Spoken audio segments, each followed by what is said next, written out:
Iran just bombed Tel Aviv with cluster bombs, and Israel's defenses are failing.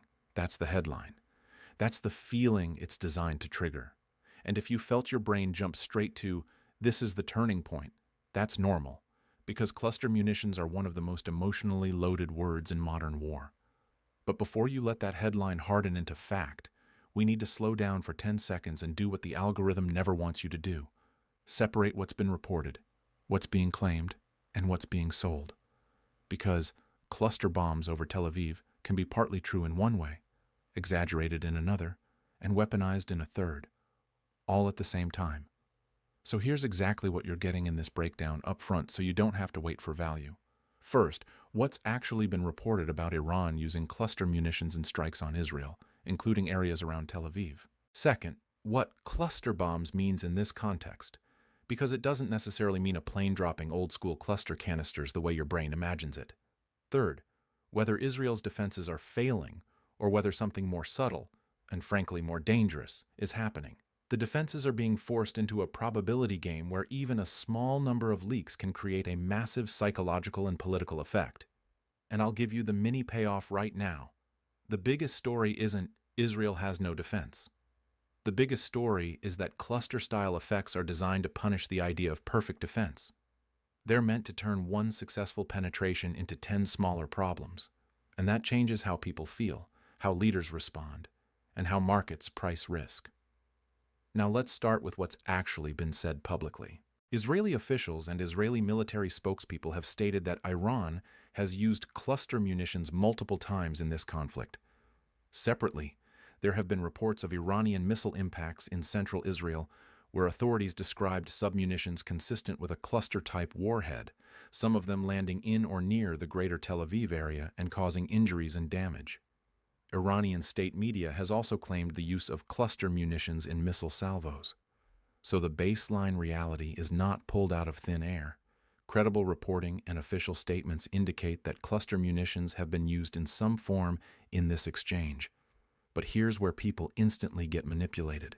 They hear cluster bombs and picture one thing: a bomber aircraft dropping a canister that sprays bomblets over a city like a movie scene.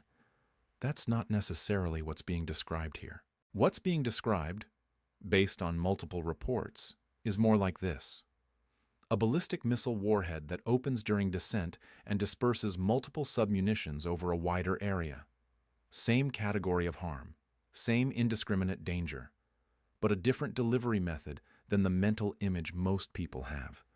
And that distinction matters because it changes what defense is failing really means. If you're intercepting a single missile body, that's one engagement. If the payload disperses into many submunitions across a wide area, now you're dealing with a messier problem. Multiple objects, multiple trajectories, multiple impact points, and a larger zone of potential harm. Even if the primary missile is engaged, fragments or submunitions can still become a hazard. So when you see cluster bombs hit Tel Aviv, your first adult question should be, was this a direct hit by a cluster warhead that dispersed submunitions? Or was it an interception event where a warhead broke apart and submunitions or debris created multiple impact points? Because both are dangerous. Both can cause injuries. But they don't mean the same thing operationally. Now let's talk about the second half of the headline. Israel's defenses are failing. This is where language gets used like a weapon. Because failing implies collapse. It implies the shield is down. It implies inevitability. If the defenses are failing today, then tomorrow is catastrophe. But modern air defense doesn't work like a light switch, on or off. It works like a filter. And filters are judged by probabilities, not perfection. Israel's defensive architecture is layered. Different layers are designed for different types of threats: short-range rockets, cruise missiles, ballistic missiles, drones, each with its own engagement geometry and limitations. That layered approach is extremely capable, but it has never been a promise of 100% interception. No serious air defense system can promise that under sustained, complex attack. So when someone says defenses are failing, you should translate it into a more precise question. Are defenses being overwhelmed to the point that the leak rate is rising? Or are we seeing a small number of penetrations being amplified into a narrative of total collapse? Because those are two very different realities. And here's the uncomfortable truth. You don't need the defenses to collapse to create the psychological effect of collapse. You only need a few highly visible penetrations. Because the public doesn't experience air defense as a spreadsheet. The public experiences it as sirens, booms, impact videos, and the feeling that it got through. And cluster-type payloads are designed to maximize that feeling, because even one missile can create multiple impact sites. Now, let's make this concrete.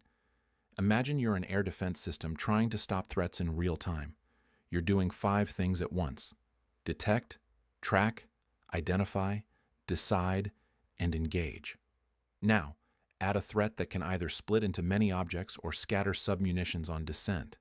Even if your intercept works, you can still end up with multiple hazardous objects falling over a wide area, creating the perception that everything hit. This is why cluster munitions are so feared in civilian areas. They expand the footprint of harm and they multiply uncertainty. So in terms of defenses failing, the more accurate way to say it is, cluster-type attacks are designed to punish the idea of perfect defense by turning single engagements into multiple hazards.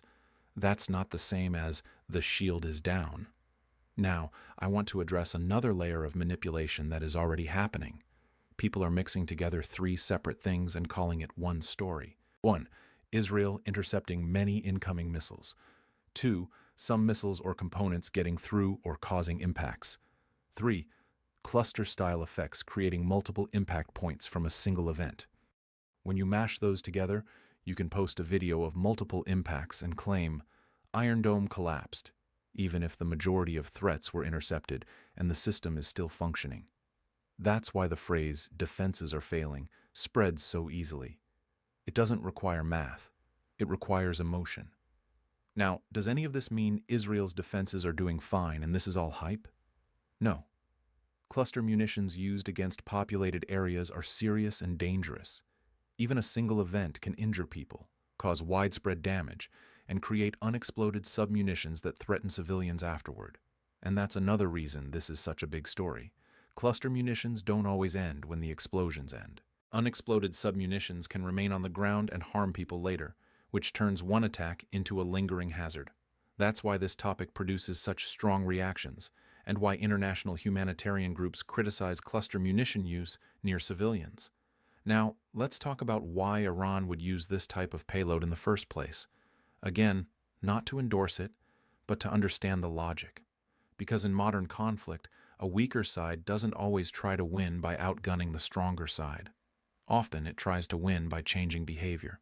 If you can prove that defenses aren't perfect, you can do several things at once. You can pressure political leaders. You can shake public confidence. You can force the defender to spend more on defense per day.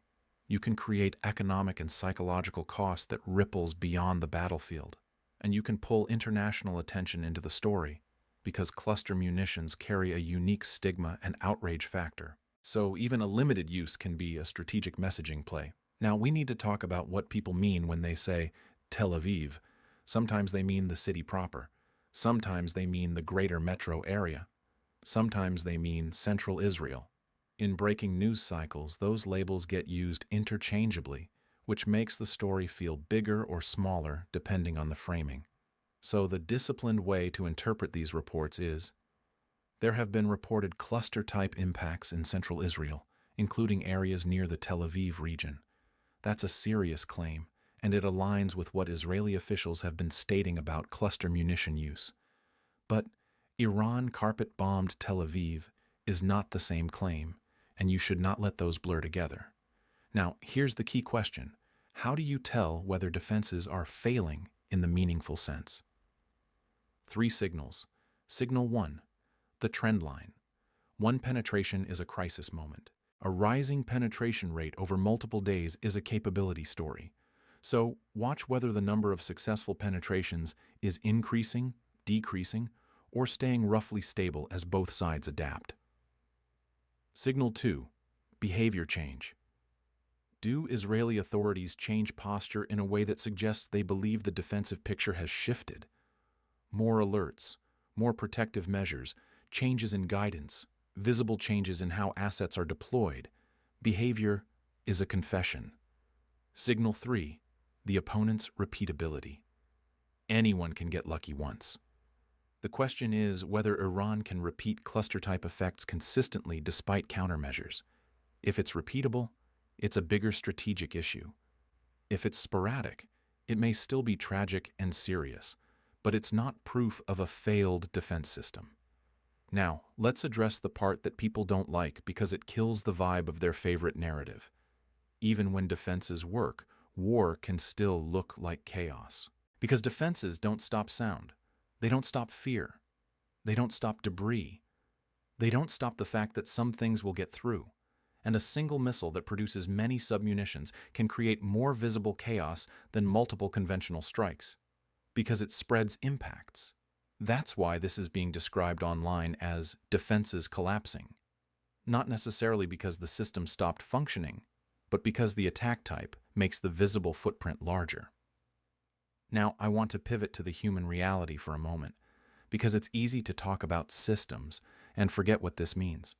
If cluster munitions are used in or near civilian areas, civilians pay the price. People get injured, homes get damaged, emergency services get stretched, and unexploded bomblets can keep threatening people afterward. So if you're watching this content for information, don't let it turn into cheerleading. This is real harm. Now, what happens next? There are 3 realistic paths, and anyone selling you a single guaranteed outcome is selling you a feeling. Path 1, defensive adaptation.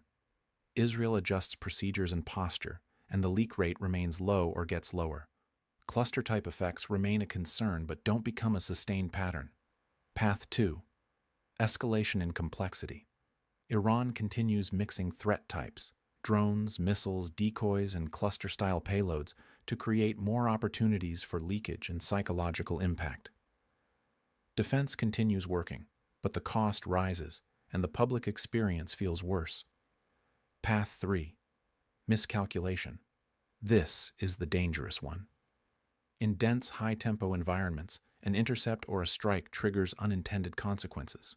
Debris falls in sensitive places, a misidentified track leads to the wrong engagement, or a retaliatory decision escalates faster than leaders can control. That's why this story matters beyond the immediate strikes. The environment is becoming more crowded and less forgiving. Now, I'm going to give you the single biggest mistake people make with headlines like this. And it's the reason misinformation spreads even among smart people. They treat the first framing as the final reality. They see the word cluster, they see a video of multiple impacts, and they conclude defenses failed. But the disciplined approach is confirm what happened. Separate cluster-type effects from total defense failure. Track the pattern over days, not minutes. Because in modern conflict, the information war moves faster than the evidence. Now, let's land this with a clean, repeatable conclusion. There is credible reporting and official Israeli statements indicating Iran has used cluster munitions in missile attacks affecting central Israel, including areas near Tel Aviv. Cluster-type payloads can create multiple impact points and lingering hazards, which amplifies both physical risk and psychological impact. But Israel's defenses are failing is a headline-level conclusion that requires a trend. Rising leak rates, sustained repeatability, and observable operational breakdown. Not just one horrifying event or one viral clip, so don't let the thumbnail decide your reality. Watch the signals. Trendline, behavior change, repeatability.